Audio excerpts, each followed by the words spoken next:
y amén. Bendiciones nuevamente, saludos a los que se conectan. Estamos acá en nuestro tiempo de estudio bíblico. Vamos a estar hablando hoy acerca de un tema que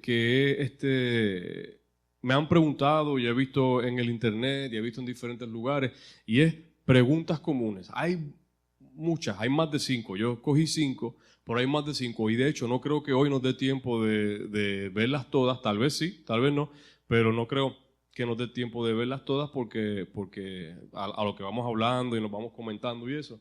Pero vamos a arrancar aquí rapidito. Vamos a ver, tener dudas o preguntas no es algo nuevo o prohibido. Siempre hay dudas, siempre han habido preguntas. Dios sabe que vamos a tener nuestras dudas y en su gran amor Dios nos dejó un libro, mira, digital, en papel, como sea. Dios nos dejó un libro donde todas las preguntas están contestadas aquí. Si hay algo que no está aquí, Deuteronomio 29 dice que no es nuestra posición saberlo. Eso es lo que dice la Biblia. La Biblia dice las cosas que son reveladas en Deuteronomio 29, las cosas que fueron reveladas, las sabemos aquí. Las que no son reveladas, no es nuestro problema saberlo. Así de sencillo. Entonces, cuando a veces queremos buscarle las 5 patas al gato, como decimos en Puerto Rico, pues ahí es donde creamos confusiones, creamos una falsa teología y ya eso es otra cosa. Hay personas que en su gran amor y en su gran deseo de búsqueda se quieren meter tan y tan profundo que lo que crean son dudas y preguntas que no tienen respuesta porque no están escritas ahí.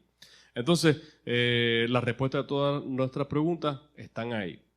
Mira lo que dice Primera de Pedro 3:15. Más bien, preocúpese por honrar solo a Cristo como Señor y estén siempre listos a responder a todo el que les pida razón de su esperanza. ¿Qué quiere decir? Eso quiere decir que el Señor no nos está diciendo tienes que saberlo todo, siempre a perfección, pero sí nos está diciendo tienes que estar listo para defender tu fe. ¿Por qué? 2 razones. Primero, defiendes tu fe con tu relación con el Padre, y cuando tienes a alguien pendiente a ti, tú lo bendices, le ministras. Por ejemplo, ¿por qué tú crees en esto? Bueno, yo creo en esto por tal razón. ¿Por qué tú haces lo otro? ¿Y por qué? No sé eso, pero sé que está ahí, lo buscamos luego. Pero dice, está listo para defender tu fe y tu posición en todo momento. Porque el que no está listo para defender su fe y su posición en todo momento puede tambalear cuando viene una pregunta media. Entonces, la vergüenza, la pena, hay que estar listos. Tenemos que tener esa información. Y no es que la tenemos que tener memorizada de rabo a cabo, como dicen, a perfección, pero hay que saber. Mi hermano, yo no sé dónde exactamente, pero yo sé que en Salmo, uno de los Salmos dice tal cosa. Yo te lo puedo buscar. O yo sé que Génesis dice que en el principio, no sé, hay que estar listo. ¿Ok? Ajá, mira lo que dice Romanos 12:10. Ténganse en cariño unos a otros como hermanos. Den preferencia a los demás y respétense unos a otros. Y el que le acabo de leer antes de que la cámara prendiera, Gálatas 6:1. Hermanos, es posible que alguno de ustedes caiga en la trampa del pecado, porque el pecado es una trampa, lo sabemos. Ya el pecado es una trampa. Ustedes que son guiados por el Espíritu, y mira que Espíritu está con E mayúscula, que es el Espíritu Santo. Ustedes que son guiados por el Espíritu, acérquense a Él, ayúdenle a corregir su error, pero ojo, hágalo con humildad, pues ustedes también pueden caer en tentación. ¿Qué quiere decir eso? Si nosotros vemos al hermano que está en un pecado, que está haciendo algo, el Señor no nos está diciendo que vaya y lo reprenda gritándole, no, que tú, que vas para el infierno. No nos está diciendo eso. Con humildad y con amor. ¿Por qué? Porque en otro momento o nosotros fuimos esa persona en pecado o podemos volver a caer en un pecado. Eso nos está diciendo el Señor ahí. Recuerda, no nos está diciendo oculta el pecado o cállate la boca, habla lo que tienes que hablar con amor. Hay que aprender a hacer las cosas con amor. Y cuando hablemos de estas 5 preguntas, estas son 5 preguntas que las personas realmente se preguntan. A mí me la han preguntado 1 o 2 de ellas, o 3 tal vez en la calle, en el trabajo, ¿y esto qué? ¿Y es lo otro? Entonces, no porque nosotros llevemos un tiempo en el Evangelio, debemos pensar que las demás personas entienden el Evangelio de la misma manera que nosotros la entendemos. Hay que tener paciencia, misericordia, como la han tenido con nosotros en algún momento. Eso es muy importante. No importa la edad, no importa el género, no importa la etapa, hay que tener paciencia los unos con los otros. Eso nos caracteriza como cristianos, como seguidores de Cristo. No estoy hablando de ser bobos o ser personas débiles, no, eso no es lo que estoy hablando, pero con amor, mansedumbre y humildad, hablar la verdad. Primera pregunta, vamos a entrar rapidito. La primera pregunta, ¿cómo sabemos y podemos probar que Dios realmente existe? ¿Ustedes le han hecho esa pregunta? ¿O la han escuchado? Todo el mundo se pregunta esto. ¿Cómo sabemos y podemos probar? Esa es la clave. ¿Cómo podemos probar que Dios realmente existe? ¿Quién no ha hecho esa pregunta?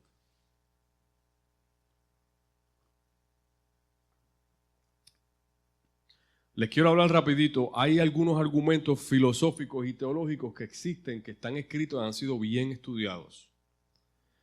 Por ejemplo, el argumento cosmológico, el argumento teológico, el argumento moral, el argumento de la experiencia religiosa o personal. Hay varios más argumentos, es como 3 o 4 más profundos, pero estos argumentos son unos argumentos fijos que se usan para ayudar a las personas a entender la realidad de Dios, porque la Biblia no está tratando de hacerte creer o tratar de convencerte de que Dios existe. Ese no es el trabajo de la Biblia. Eso hay que tenerlo por fe ya. La palabra dice, lo vamos a leer, que toda la naturaleza nos habla de un creador perfecto organizado. Entonces, vamos a entrar rapidito en esto. Si nosotros estamos hablando, por ejemplo, ¿dónde estoy? Aquí. El argumento cosmológico. Tengo unos pocos detalles aquí. Yo sé que ustedes ahí no lo ven en la cámara, pero se los voy a estar leyendo. El argumento cosmológico. Recuerda que estamos hablando de cómo nosotros explicamos o podemos probar de la palabra, de la Biblia, de la existencia de Dios, de nuestra fe. Bueno, hay personas que necesitan algún tipo de filosofía más profunda, algún tipo de información y está bien. El argumento cosmológico dice, se basa en la existencia del universo, estábamos hablando del universo, ¿verdad? Se basa en la existencia del universo y en el principio de la causalidad, no casualidad, causalidad. Todo lo que comienza a existir tiene una causa. Esto es un argumento teológico escrito, lo pueden buscar después en su teléfono. Argumento cosmológico. Todo lo que comienza a existir, todo es por una causa. A partir de ese punto, el argumento concluye que debe existir una causa primera y no causada, que es Dios. O sea, que si esto llegó aquí, ¿quién lo trajo? Esto no llegó solo aquí. Está hablando eso del universo. Si hay un universo con vida, con diseño, alguien lo tuvo que hacer. Y el que lo hizo no puede tener un hacedor porque entonces sería una rueda de una rueda. No, tiene que haber un principio. Por eso es que nosotros también, por lógica, entendemos que Dios no tiene principio ni fin. Porque si Dios tiene principio, ok, entonces ¿quién creó a Dios? Y el que creó a Dios, ¿quién creó a ese? No puede haberlo. Todo comienza en Él. ¿Ok? Todo efecto tiene una causa. Y todo lo que se mueve es movido por otro. Ese es el argumento cosmológico. El universo existe, pero no contiene en sí mismo la razón suficiente de su existencia. En sí mismo no la tiene. Eso se llama se me olvidó la palabra, pero es una persona que cree que Dios existe, pero Dios no tiene parte con nosotros. Nosotros hacemos lo que nos dé la gana. Respaldo bíblico. Todo esto va a tener respaldo bíblico. Y eso si me están escuchando lo pueden ir escribiendo si desean.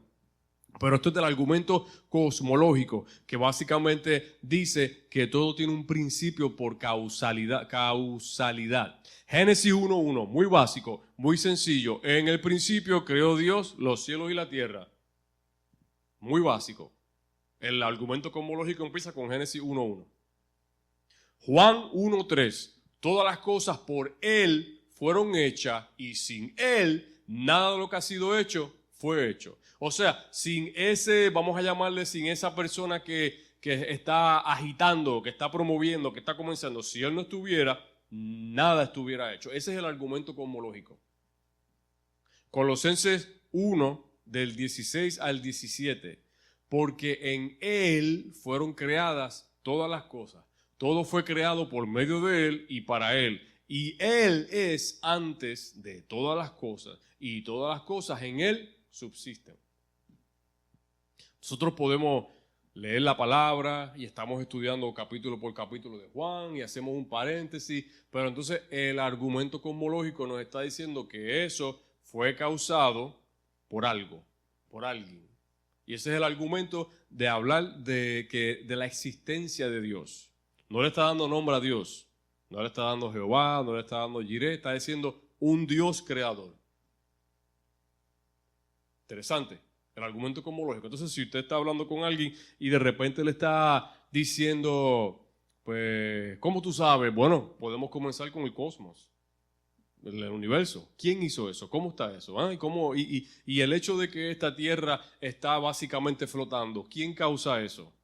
Pues eso lo causa la explosión de no sé qué. ¿Y quién causó la explosión? Porque yo puedo coger una pecera, coger 3 huevos y tirarlos ahí y el huevo no sale frito.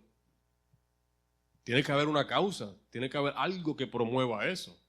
Y ese algo no puede tener principio, porque si tiene principio, alguien lo comenzó. Entonces él mismo no puede hacerse. Ese es el argumento cosmológico. No se me duerman. Causa y efecto. Tiene que existir así.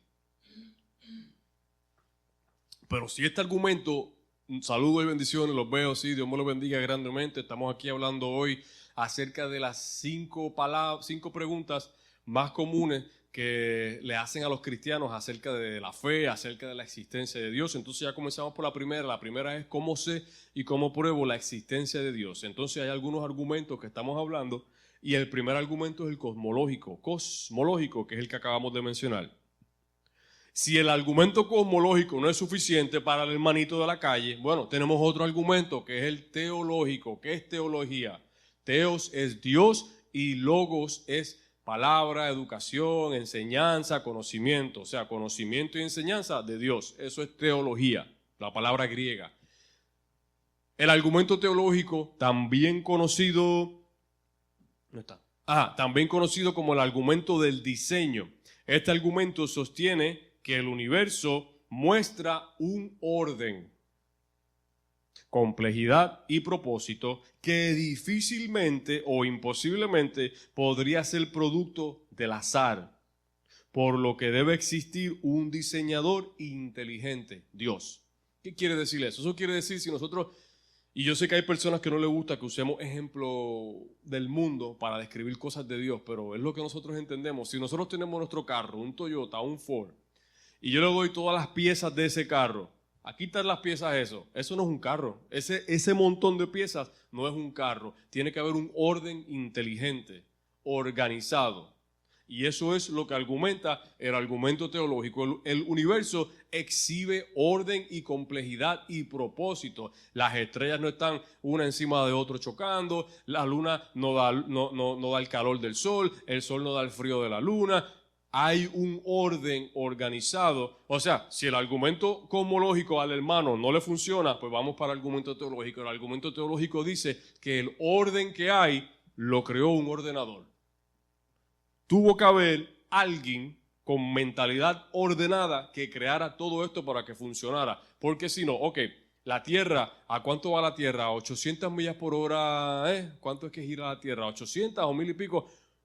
Medio punto, que la Tierra se detenga, caemos todos muertos. La Tierra está en su axis a ¿cuántos grados? No sé cuánto. Medio grado que se mueva, nos quemamos todos del calor. Eso es orden perfecto. La biología del cuerpo humano, el ADN, que mi hijo se parezca a mí, que actúe como yo, eso es un orden perfecto que lo tiene que generar un perfecto creador. No puede haber otro. ¿Ok? Debe haber un diseñador inteligente que le dio propósito y dirección a todo, y ese es Dios. Vamos a buscar el respaldo bíblico de esto. El Salmo 19 del 1 al 4. Lo pueden buscar luego, lo voy a leer la primera parte. Los cielos cuentan la gloria de Dios y el firmamento anuncia las obras de sus manos. ¿Qué está diciendo esto? Porque esto lo leemos, pero tenemos que tratar de pensar en qué es lo que está diciendo. Los cielos cuentan la gloria de Dios. Los cielos, el color, el diseño, la textura, la forma, habla de este Dios perfecto y organizador. No puede el universo existir como existe con un organizador no organizado, no limpio, no buena gente, que no esté pendiente de los detalles. Y el firmamento anuncia las obras de sus manos.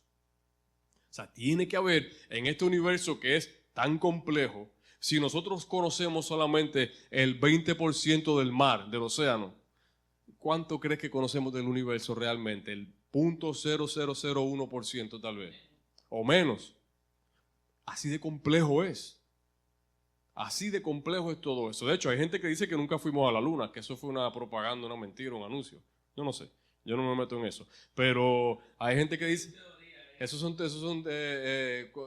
conspiracy theory. ¿Cómo se le dice a eso? Conspiracy.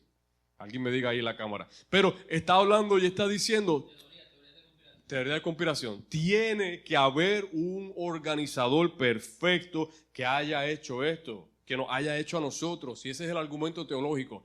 Romanos 1, del 19 al 20, que yo lo uso mucho, porque lo que de Dios se conoce es manifiesto. Primero ahí, pues Dios lo manifestó. ¿Sabe? Que lo que nosotros vemos porque Dios quiere que lo veamos. Porque las cosas invisibles de Él, por ejemplo, su eterno amor, su deidad, su poder, se hacen claramente visibles desde la creación del mundo, siendo entendidas por medio de las cosas hechas, de modo que no tienen excusa. Un árbol marrón y verde, ¿quién lo puede crear? Nadie. Lo podemos duplicar, pero no han creado ningún árbol nuevo.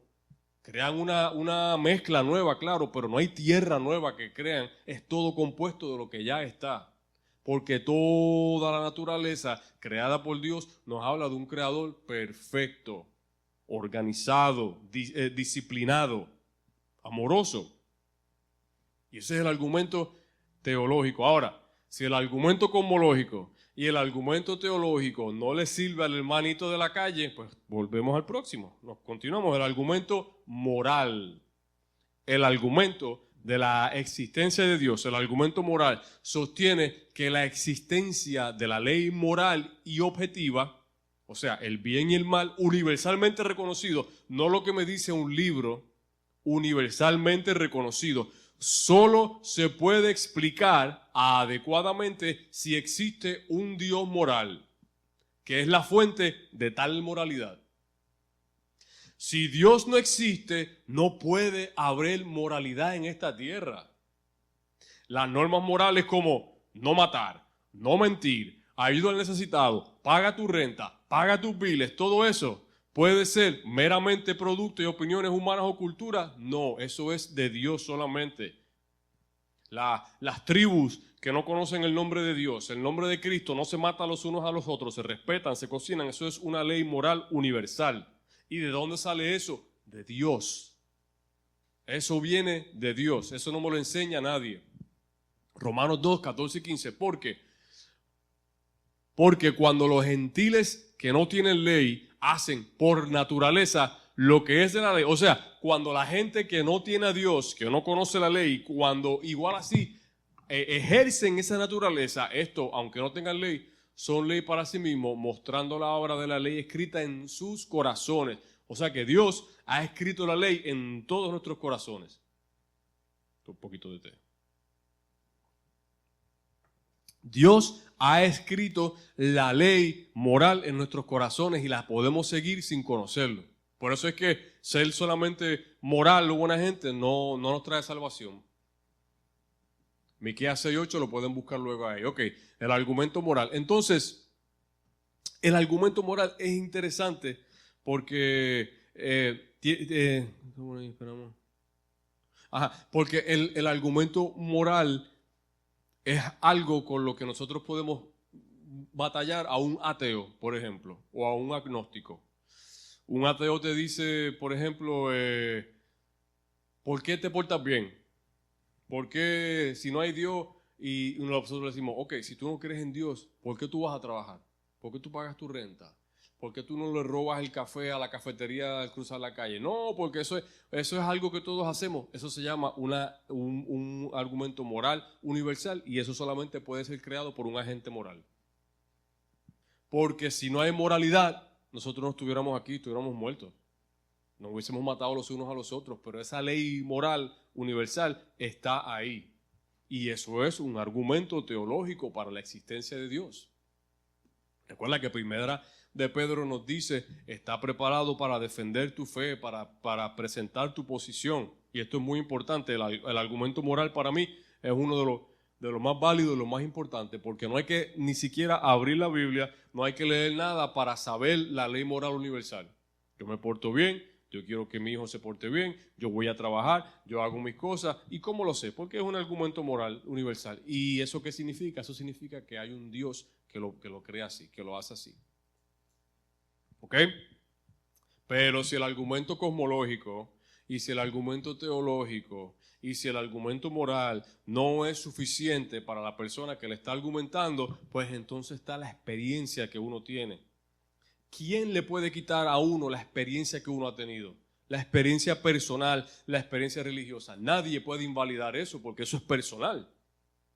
Entonces, el argumento de la experiencia religiosa o personal se basa en el testimonio directo de personas que han experimentado lo divino de forma personal. Todos nosotros hemos tenido un encuentro de forma personal con el Dios creador.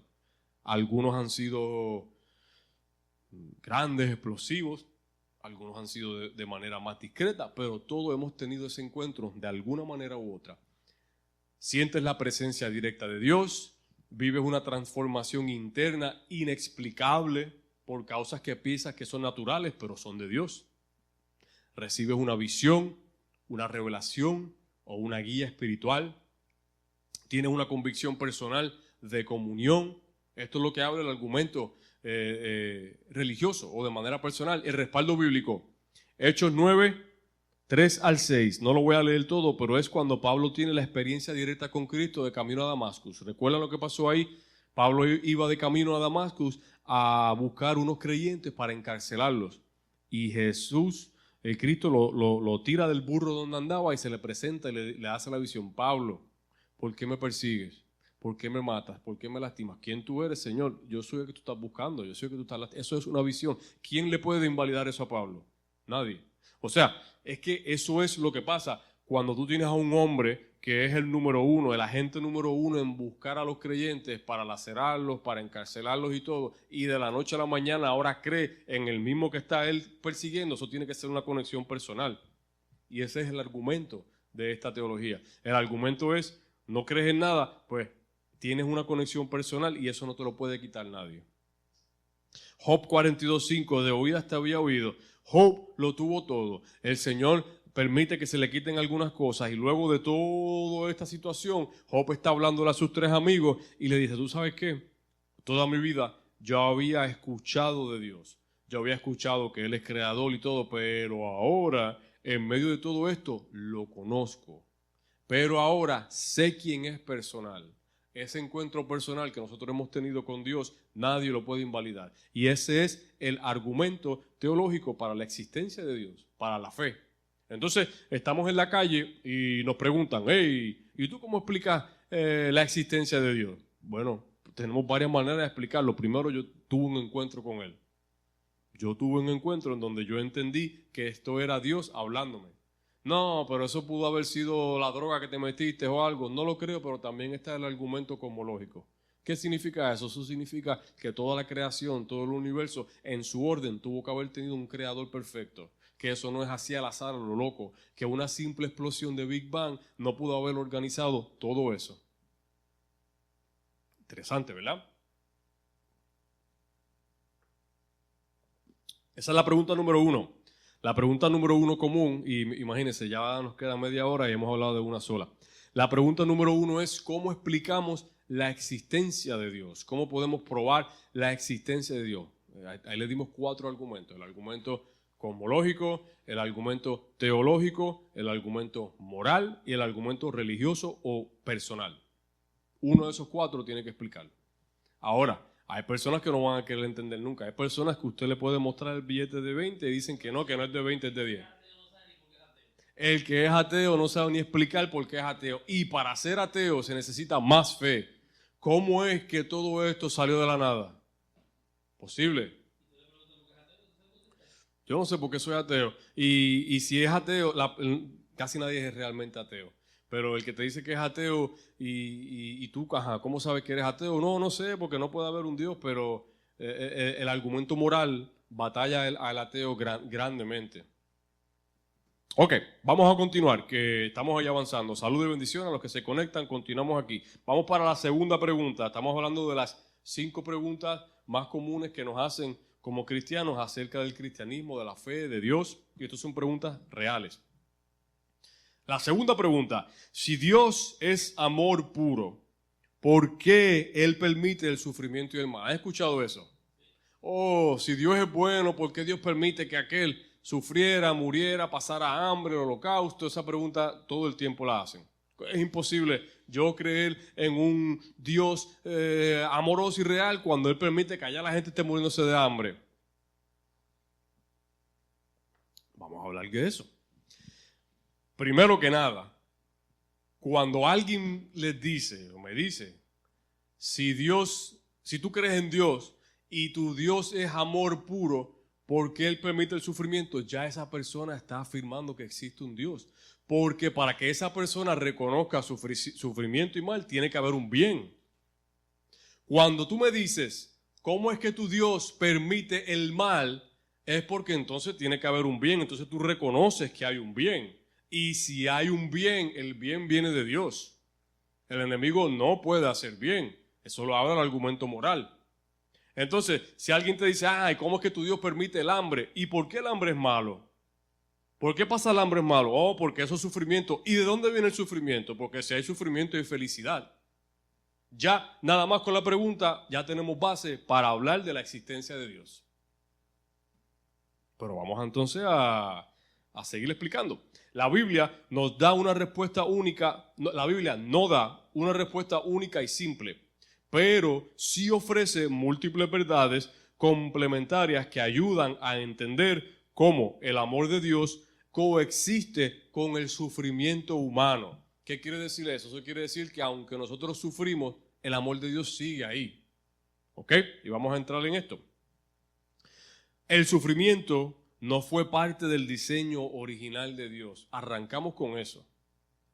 Dios no creó al hombre, no creó a la tierra para que nosotros viniéramos a sufrir acá. ¿Cómo lo sabemos? Está escrito en la Biblia y todo lo que nosotros hacemos está basado en la Biblia. Por eso si estamos argumentando, a mí no me gusta argumentar con la gente y menos en la calle, pero si estamos hablando, el primer punto que debemos establecerle, vamos a hablar basado en la Santa Biblia. No, yo no creo en ella. Pues todo lo que te voy a decir no va a tener validez para ti porque estamos usando un recurso diferente. Si yo estoy usando la Biblia y usted está usando el Corán, nunca nos vamos a encontrar porque son 2 libros diferentes. Pero bueno, el sufrimiento no fue parte del diseño original de Dios. Mira lo que dice Génesis 1:31. Y vio Dios todo lo que había hecho y he aquí era bueno en gran manera. Todo lo que Dios hizo era bueno. La tierra, el sol, el cielo, el agua, la lluvia, los animales. El hombre en su esencia originalmente era perfecto y era bueno. Cuando Dios dice todo fue bueno, es que todo fue bueno. Todo tenía ese plan, ese diseño. Dios creó un mundo bueno, sin pecado ni sufrimiento. El dolor, la muerte y el caos entraron al mundo como resultado del pecado humano. No es justo que yo tenga que pagar por eso. Dios no nos dijo que íbamos a vivir una vida justa. Esa es la realidad. ¿Sabes? Dios no nos dijo que vas a vivir una vida justa, todo perfecto. Eso no existe. Después de ese pecado, eso no existe. Entonces, el sufrimiento no fue parte de ese diseño original. Pero como Dios ya sabía que iba a pasar, Él tenía ya una persona que iba a encargarse de eso y iba a ser perfecto en la persona de Jesús. Todo fue bueno. Entonces, esa parte, ese sufrimiento, realmente no se supone que nos tocara. Pero no quiere decir que porque sufrimos y pasamos eso, tenemos que seguir cometiendo el mismo pecado y tenemos que seguir. Cuando tenemos una relación con Cristo, estudiamos la palabra, hacemos todo eso, parte de este sufrimiento se va yendo, va pasando, se lo vamos entregando al Señor. Segundo punto, acerca de por qué Dios permite. Dios nos dio libertad de escoger por amor. Nosotros, aunque se nos haga difícil, nosotros podemos escoger hacer el bien y hacer el mal. Hacer el bien es mucho más complicado y más sacrificado. Hacer el mal trae una satisfacción inmediata, no duradera, y hacer el mal nos aleja. Entonces, ¿qué dice Deuteronomio 30, 19? Eso es lo que le damos el libre albedrío, free will en inglés. He puesto delante de ti la vida y la muerte, la bendición y la maldición. Escoge tú pues la vida. Otras versiones dice, te recomiendo que escojas la vida. O sea, el Señor está diciendo, yo te he dado la opción a ti de escoger. ¿Por qué?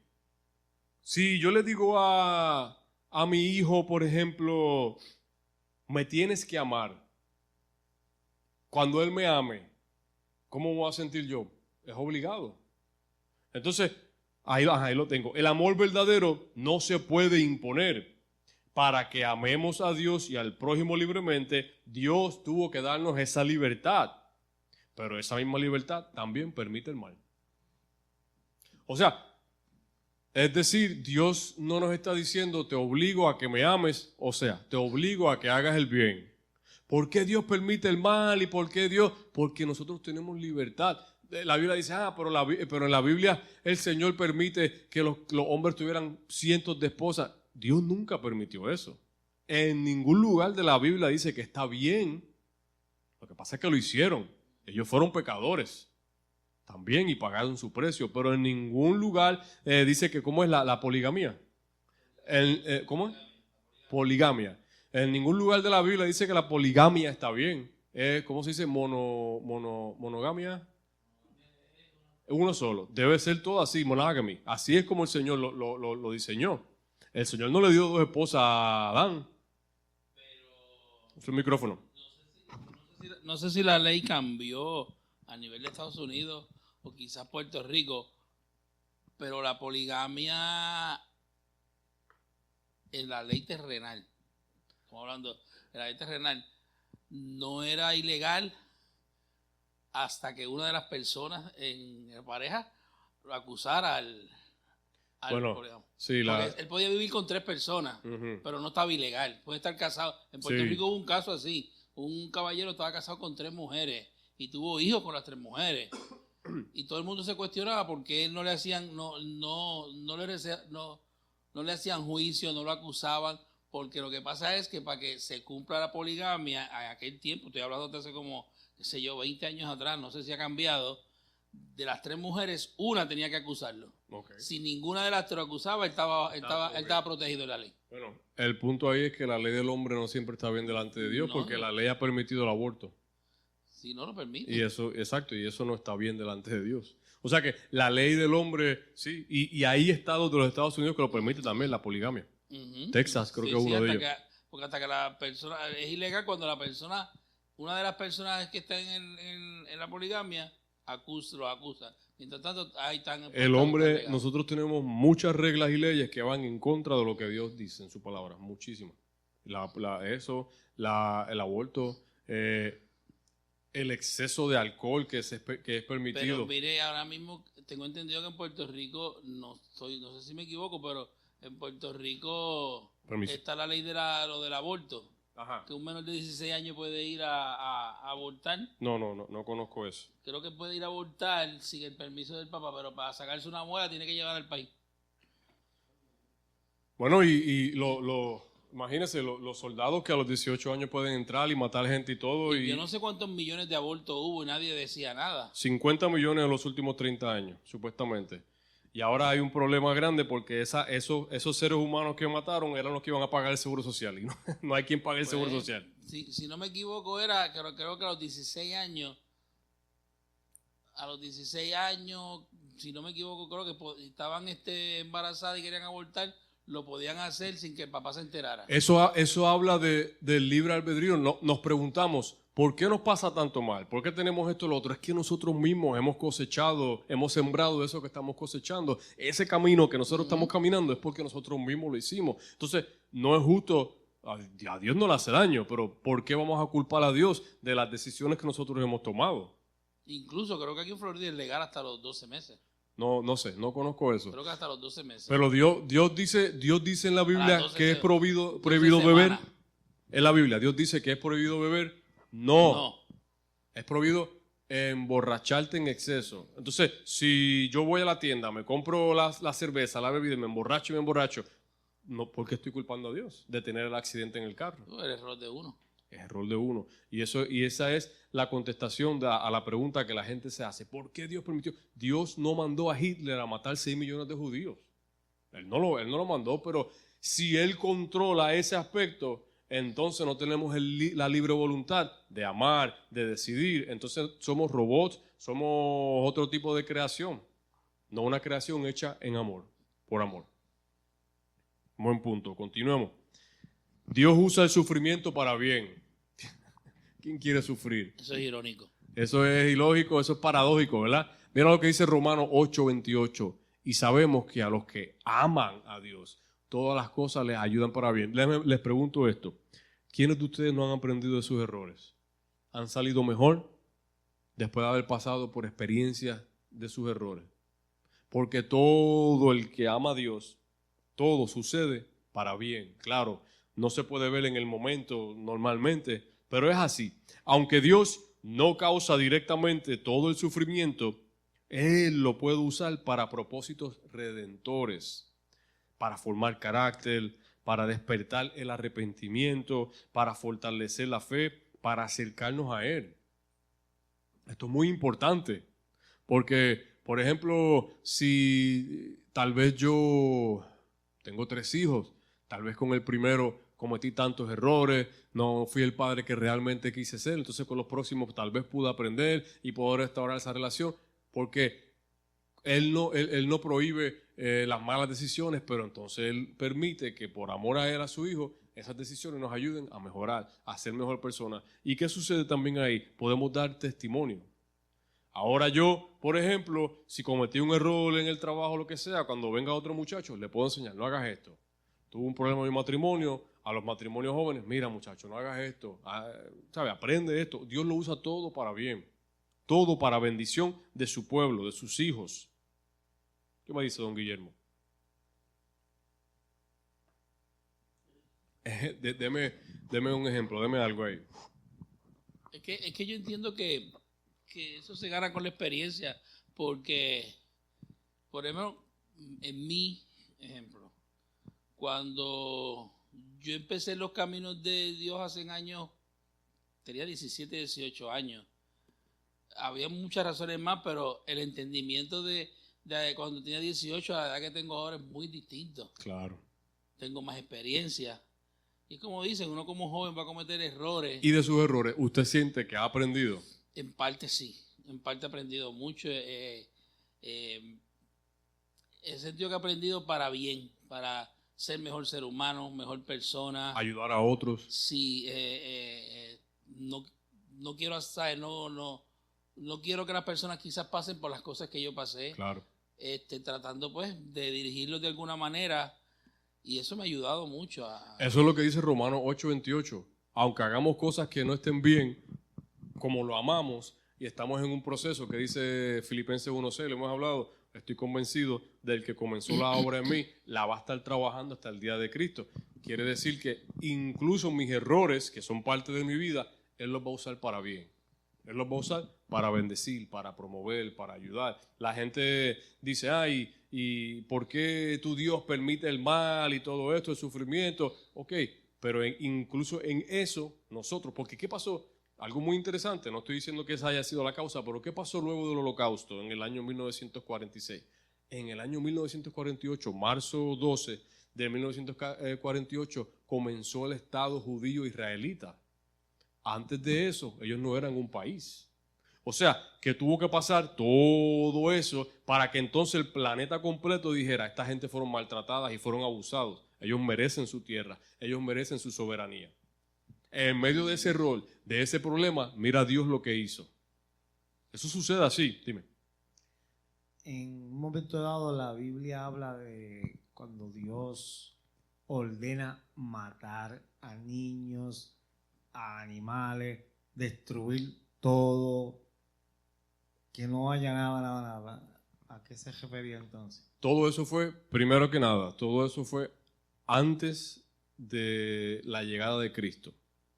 Ok, ¿qué quiero decir con eso? La Biblia la dividimos en un Antiguo Testamento, un Antiguo Pacto y en un Nuevo Pacto. Antes de que Cristo llegue, primero, eso sucedió mucho en Samuel, en Reyes y en Crónicas. Cuando el Señor le dijo a Saúl que matara a toda esa gente, que él no lo hizo, pero en muchas ocasiones lo hizo, era por un propósito. En Jueces también, el Señor le mandaba a los jueces a matar a todas generaciones, toda diferente gente, porque eso tiene doble propósito. Primero, se entendía que eran una gente mala. Por ejemplo, los moabitas, que eran los que siempre estaban en contra de los israelitas, esa gente sacrificaba niños para su Dios. Esa gente mataban mujeres, violaban y todo. Pues el Señor siempre estaba en contra de eso. El segundo propósito es, el Señor estaba hablando y dejando mostrar la crueldad y la maldad de la humanidad. Mi argumento es porque quizás alguien está pensando y no puede preguntar, pero Dios es Dios desde Génesis hasta Apocalipsis. Dios Ajá. Padre. Sí, Okay. sí, sí. Dios. Siempre Dios. Exacto. Siempre. En los difíciles y los no tan difíciles.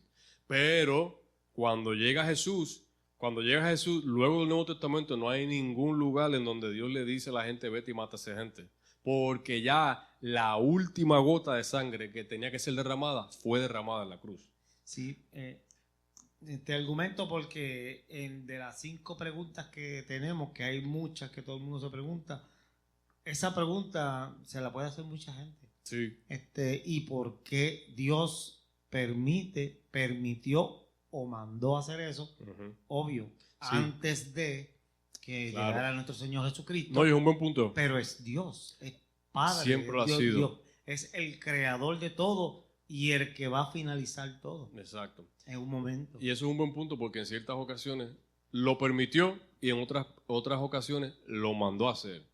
Él mandó a Saúl a exterminar todo un grupo de gente. Y lo dice claramente en 1 de Samuel, creo que es 12. Mata mujeres, niños, ancianos y todo. De hecho, en Job le permitió al enemigo matarle toda la familia, destruirle todo a ese ser. Los hijos. En Job. Exactamente. Job. Sí. Obvio, es una enseñanza. ¿Y deja de ser Dios? No. Pero también habla ahí, y tremendo punto, también está la realidad de la maldad humana. Y eso es lo que Dios, especialmente en el Antiguo Testamento, le quiso mostrar a la creación. Mira cuán malos ustedes son y cuánta necesidad tienen de un Salvador. Tremendo punto. Ajá. Déjalo prendido. Entiendo que Dios hasta llegó un punto en que 400 y pico de años se olvidó del ser humano. No podemos decir que se olvidó. No, pensando en que lo que dice la palabra, ¿verdad? Sí. 420 años después comienza entonces sí. Sí, pero no se olvidó. Por ejemplo, en el tiempo de silencio después de los profetas, después de Malaquías hasta el libro de Mateo pasaron aproximadamente 400 años. Fueron 400 años. Hubieron tiempo de silencio. Hubo un tiempo de silencio en el tiempo de Moisés, en donde ellos fueron esclavos, en donde dijeron que Dios no estaba con ellos, y hubo un tiempo de anarquía que fue en el tiempo de Jueces, que fue 420, hubo en 3 procesos de 400 años. Y no es que Dios no estaba con ellos, es que cuando tú decides hacer lo que te da la gana, Dios te dice, pues, mete mano tú. Y hubieron profecías de eso también. Como tú hiciste lo que quisiste, ahora yo te voy a dejar en tus propias malas decisiones.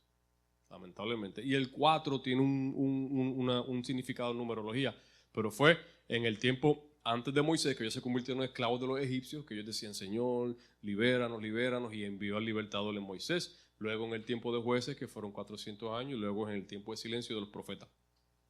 Tremendo, excelente punto. Vamos a continuar. Dios mismo sufrió con nosotros y por nosotros. O sea, la gente dice, que ¿por qué Dios permite sufrimiento? Él mismo, Jesús, pasó por sufrimientos. Isaías 53, del 3 al 5, varón de dolores, experimentado en quebranto, herido por nuestras rebeliones. Él vino a la tierra, Él caminó, Él hizo lo que tuvo que hacer y Él sufrió también. Él no solamente sufrió todas las tentaciones, todas las luchas, todas las cosas, Él las pasó también. El sufrimiento humano no es ajeno a Dios. En Jesucristo, Dios entró en el sufrimiento humano, lo llevó sobre sí y venció en su poder. En su caminar, Jesús experimentó dolor. ¿Qué dice Juan 11:35, hermano? Jesús lloró. Para llorar eso es un sentimiento. Y para tener ese sentimiento tienes que ser humano. Entonces, él lloró, él sufrió. Él lloró la pérdida de su amigo Lázaro. ¿Verdad? Era Lázaro. Eso es entonces parte de la segunda pregunta que dice, ¿por qué Dios permite el dolor? Y por qué, recuerden que el primer argumento es el hecho de que tú ya estés reconociendo que hay sufrimiento, quiere decir que tiene que haber lo opuesto. Si hay sufrimiento, hay felicidad. Si hay bueno, hay malo. ¿Y quién causó lo bueno, quién causó lo malo? Entonces ya tú me estás diciendo que ya tú sabes inconscientemente. Tú estás afirmando de que pues lo permitió, exacto, ya, y no hay más nada que argumentar. Pero bueno, si quieres argumentar, te doy los argumentos teológicos esos que te mencioné al principio y te confundo ahí, qué sé yo. La realidad es que Dios no está argumentando con la gente así por ahí de que crees o no crees. Hay un aspecto muy importante de fe y el Señor dice que Él lo deposita en nosotros. Que nosotros queramos aceptarlo o no, ya eso es otra cosa. ¿Va a decir algo? No. Entonces, mira, ahora vamos para la tercera pregunta. La voy a mencionar rapidito, pero no vamos a poder entrar mucho en ella porque ya se nos ha pasado el tiempo, nos quedan unos pocos minutos. Pero la tercera pregunta es, ¿qué debo hacer para salvarme? ¿Cómo sé que soy salvo? Y lo interesante de esto es que no son solamente no creyentes que se hacen esta pregunta. Hay mucha gente, cristianos creyentes, que constantemente están en duda, se preguntan, ¿seré yo salvo? ¿Y cómo yo sé que yo soy salvo? Esta pregunta se la hacen muchos cristianos, me la han hecho a mí. Use el micrófono, hermano. La pregunta viene obviamente a crear la duda a los no creyentes, porque ahora mismo personas que predican el evangelio, que son sirvientes de Dios, que son soldados de Dios, ellos mismos dicen, ni yo soy salvo. Entonces, si tú estás ahí arriba predicando, adorando a Dios, no eres salvo, ¿qué voy a hacer yo que estoy acá abajo? Eso es un excelente punto. El ejemplo que le damos nosotros a mucha gente es un mal ejemplo también. Dime. No, estoy pensándolo. ¿Estás pensándolo? Pues argumentalo bien, formúlalo. Mira lo que dice. La Biblia nos da fundamentos claros para tener seguridad de nuestra salvación. Claro. Cuando dice claro es sin duda. Hay cosas en la Biblia que son completamente claras que nos ayudan a entenderlo. Y esto lo resalté por clave. Esto no es basado en nuestras emociones o esfuerzo humano.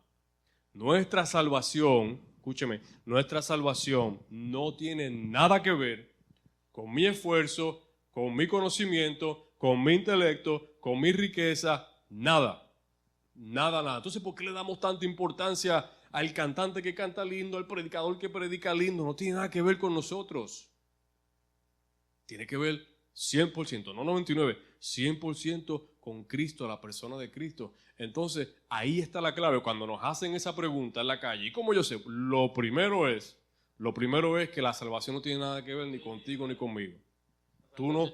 La salvación es individual. Completamente. No hay nada que usted pueda hacer. Usted puede ser el mejor padre, el mejor empleado, el mejor siervo en la iglesia. Yo he escuchado hasta gente que no son inconversos, ¿qué se dice? Que no son inconversos. Inconversos, decirte, yo puedo ser salvo primero que tú que vas todos los días a la iglesia. Bueno, eso es algo personal. Eso es algo personal. Pero ya en esa actitud argumentamos esa relación con Cristo, porque una persona tiene que ser, Efesios 6:1, en mansedumbre, en amor, en humildad. ¿O salvarme de qué? ¿O salvarme de qué? ¿De Exacto. qué? De un accidente, de que no tenga hambre. Ujú. de que no tenga trabajo. ¿Salvarme de qué? Exacto, eso es una buena pregunta. ¿Salvarme de qué? Alguien te la hace en la calle, salvo, y tú dices, ¿de qué te tienes que salvar? Porque cuando te dice, pues, de la vida eterna, ya está afirmando algo que va más allá. Ajá, a ver, unos minutos más. Ajá, leemos esto y terminamos ahí. Tenemos que primero saber qué es la salvación. ¿Salvarme de qué? Efesios 2, del 8 al 9 dice, porque por gracia somos salvos por medio de la fe. Y esto no de nosotros o no de ustedes, pues es don de Dios, no por obras, para que nadie se gloríe. Qué interesante. O sea, yo no tiene que ver nada conmigo, porque si tuviera que ver un poquitito conmigo, yo me llevo esa gloria. Yo hice la oración y por esa oración usted se salvó. No tiene nada que ver conmigo. No importa cuánta guitarra yo toque, cuánta palabra elocuente yo use en una oración, no tiene nada que ver La conmigo. salvación se refiere, para no seguir alargando el tema, porque ahí mismo nos vamos. La salvación cuando las personas dicen tú vas a ser salvo o no vas a ser salvo, se refieren a que vas para el reino de los cielos. La salvación quiere decir que cuando nosotros dejemos de estar en este mundo, en una vida física, vamos a estar con Cristo, en la vida eterna.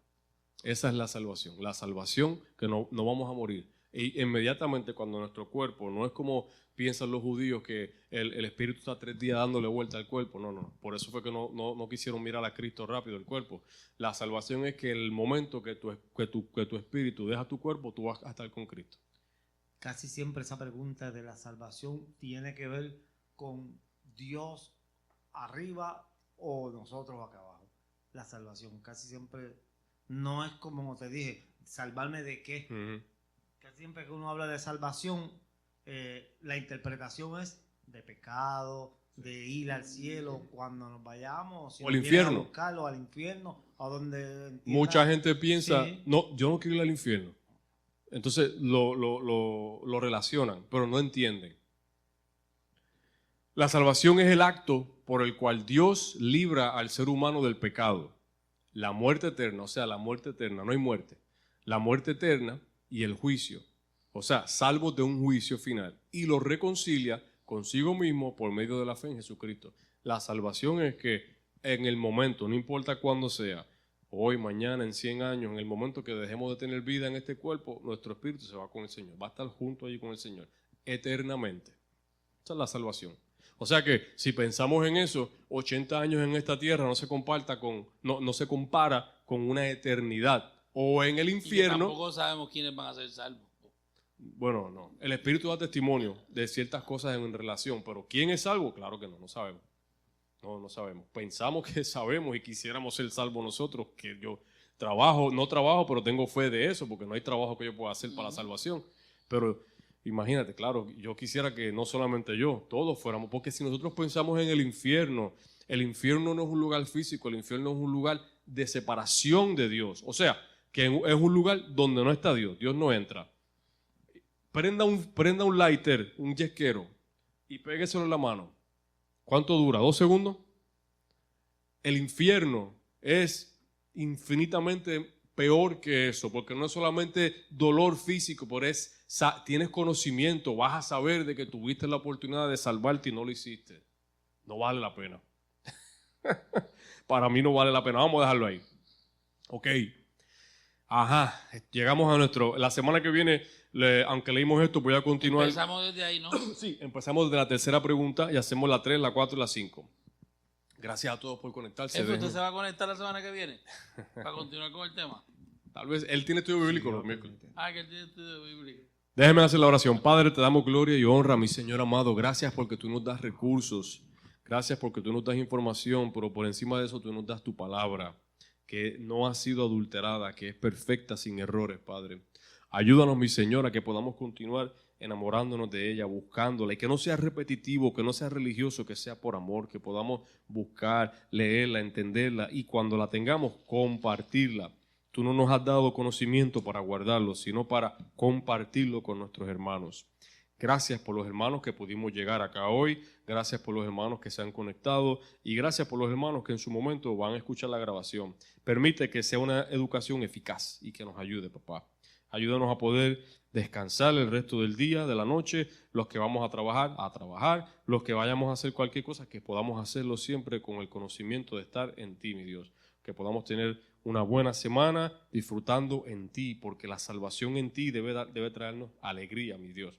Gracias, te amamos, te bendecimos, te glorificamos y estamos tan y tan agradecidos, mi Dios. No hay palabra de explicarlo, así que gracias. En el nombre de Cristo te lo pido. Amén. Mis hermanos, el Señor me los bendiga grandemente. Gracias a todos por conectarse. Si tienen alguna pregunta, alguna necesidad, cualquier cosa, se comunican y estamos para ayudarnos. Que